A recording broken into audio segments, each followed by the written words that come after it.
Hey, halo Sobat Sehat, jumpa lagi dengan saya Dr. Sung. Pada video kali ini saya akan membahas apa tanda dan gejala keracunan makanan.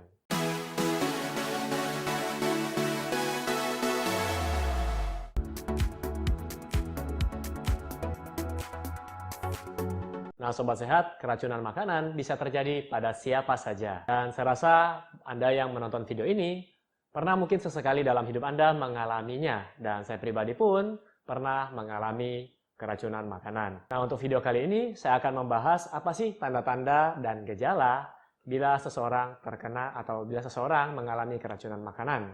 Dari saat Anda makan hingga munculnya gejala keracunan makanan, ini pada setiap orang akan berbeda-beda waktunya, ya.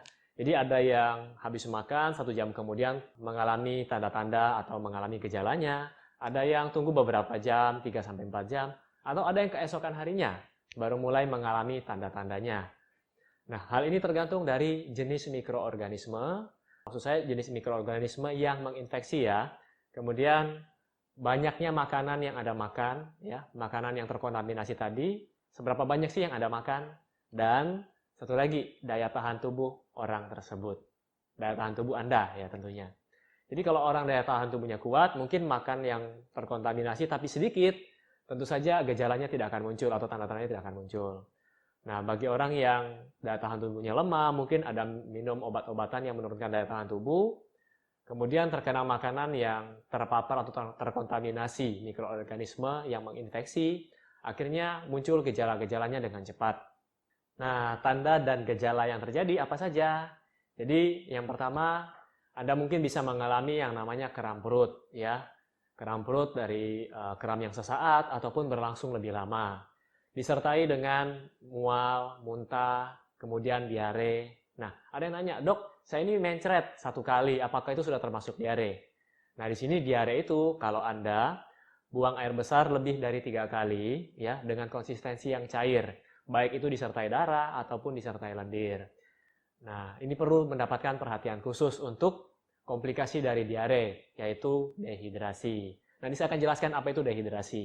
Gejala selanjutnya adalah mual sampai muntah, kemudian demam, menggigil, badan lemas, nafsu makan hilang, ya terutama pada anak-anak. Mereka sampai rewel, bahkan sampai tidak ada tenaga lagi untuk menangis. Nah, ini perlu mendapatkan perhatian khusus. Biasanya pada orang dewasa, jika mengalami keracunan makanan, gejala yang muncul bisa berlangsung beberapa jam dan biasanya akan sembuh dengan sendirinya. Mungkin Anda ke toilet 1-2 kali, habis itu sudah lega. Dan hal seperti ini tidak perlu mendapatkan penanganan khusus. Namun ada juga beberapa yang perlu mendapatkan penanganan khusus. Nah, di sini saya mau cerita dulu tentang diare. Jadi bagi Anda yang mengalami diare, sebenarnya yang perlu diperhatikan adalah cairan yang masuk, ya. Mungkin bagi Anda yang diare atau teman Anda, keluarga Anda ada yang diare, Anda boleh membuat larutan oralit, yaitu Anda bisa membuat dari gula 2 sendok dan garam setengah sendok. Larutkan di dalam air, kemudian diberikan kepada penderita diare. Ataupun Anda bisa beli di apotik larutan oralit yang sudah jadi. Ya, kalau tidak ada, Anda bisa juga membeli kelapa. Jadi gunakan air kelapa untuk mengganti cairan dan elektrolit yang hilang karena diare. Kemudian kalau gejalanya muntah bagaimana? Nah, kalau ada yang muntah karena keracunan makanan, usahakan saat muntah posisinya duduk. Ya, agak sedikit menunduk terus muntah. Jangan diposisikan tidur saat muntah. Kenapa? Takutnya makanan akan masuk ke saluran nafas, ke saluran pernapasan, justru akan membuntu saluran pernapasan. Akibatnya tidak bisa mendapatkan oksigen karena saluran nafasnya tersumbat oleh makanan tadi yang dimuntahkan. Oke? Nah, gejala-gejala yang perlu Anda waspadai dan harus cepat mendapatkan pertolongan medis atau harus segera Anda bawa ke rumah sakit, unit gawat darurat adalah seperti berikut. Yang pertama adalah jika Anda mengalami muntah hebat dan berlangsung lama terus-menerus, Anda minum air, kemudian muntah lagi, minum air lagi, muntah lagi. Nah, kalau seperti ini, Anda perlu dirawat di rumah sakit. Ya, Anda perlu mendapatkan cairan lewat infus karena Anda tidak bisa minum air, habis itu muntah lagi. Ya. Kemudian yang kedua adalah diare hebat. Biasanya diare hebat disertai dengan lendir dan darah. Sebaiknya Anda periksakan ke dokter atau ke rumah sakit. Apalagi kalau Anda diarenya terus-menerus dan tidak bisa minum. Maksud saya sudah tidak nafsu lagi untuk minum. Dalam artian Anda yang diare ini tidak dapat mempertahankan cairan yang masuk. Jadi takutnya dehidrasi tadi. Kemudian yang ketiga adalah perubahan mental, ya. Jadi perubahan kondisi mental, misalnya Anda ngomongnya sudah ngelantur, kemudian bingung, kelihatan bingung ya. Nah, ini harus segera Anda bawa ke rumah sakit terdekat. Kemudian yang gejala berikutnya adalah pandangan mulai kabur, bicara tidak jelas, mengalami kejang-kejang, dan munculnya gejala dehidrasi sedang hingga berat. Jadi apa itu dehidrasi? Dehidrasi adalah di mana seseorang mengalami kekurangan cairan. Dan di sini saya akan bacakan derajat dehidrasi berdasarkan persentase kehilangan air dari berat badan. Jadi pada orang dewasa, dehidrasi ringan itu terjadi apabila kehilangan 4% cairan dari berat badan. Kemudian dehidrasi sedang 6% dari berat badan, dan dehidrasi berat adalah 8% dari berat badan. Pada bayi dan anak-anak, dehidrasi ringan adalah 5%. Kehilangan cairan 5% dari berat badan, kemudian dehidrasi sedang 10%, dan dehidrasi berat 15% dari berat badan. Jadi di sini juga saya akan tampilkan derajat dehidrasi menurut WHO, ini tabelnya. Nah, untuk kita bisa menilai dari mata. Jadi untuk dehidrasi ringan sampai sedang, matanya cekung.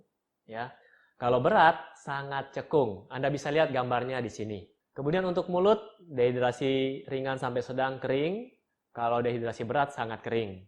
Dan turgor kulit, kalau dehidrasi sedang, turgor kulitnya mulai menurun atau kurang. Sedangkan dehidrasi berat, turgor kulitnya jelek. Ya, Anda bisa lihat gambarnya di sini. Cara pemeriksaannya di sini. Mungkin bagi Anda yang masih bingung cara meriksa turgor kulit bagaimana, terutama pada anak-anak. Contoh biasanya paling gampang adalah di bagian perut, ya. Jadi Anda cubit sedikit, saya contohkan di tangan, Anda cubit seperti ini, dan kalau Anda lepas dia cepat balik, berarti hidrasinya cukup. Jadi jumlah cairannya cukup. Apabila sudah mulai lama baru balik, itu mungkin ke arah dehidrasi sedang hingga berat. Apalagi kalau lama sekali, tidak balik-balik, pelan sekali baru balik. Nah, berarti itu sudah mengalami dehidrasi berat.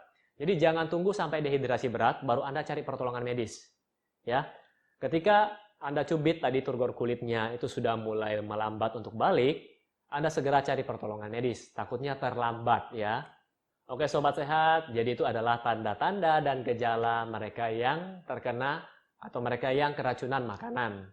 Nah, untuk orang dewasa biasanya lebih kuat, lebih tahan, walaupun ada beberapa mereka yang daya tahan tubuhnya lemah, ataupun tingkat keracunannya lebih tinggi, mereka butuh perawatan medis ya. Yang perlu diperhatikan adalah anak-anak dan bayi yang keracunan makanan. Kenapa? Karena mereka cepat sekali untuk jatuh ke dalam kondisi yang fatal. Jadi dengan mengetahui ini semua, Anda bisa memberikan pertolongan pertama dan Anda bisa memanggil bantuan medis dengan segera. Oke, semoga informasi yang saya berikan dapat bermanfaat buat Anda semua. Dan seperti biasa, bagi Anda yang menyukai video ini, silakan klik like di bawah ini, subscribe, dan share pada teman-teman Anda. Sampai jumpa di video saya selanjutnya. Salam hebat luar biasa.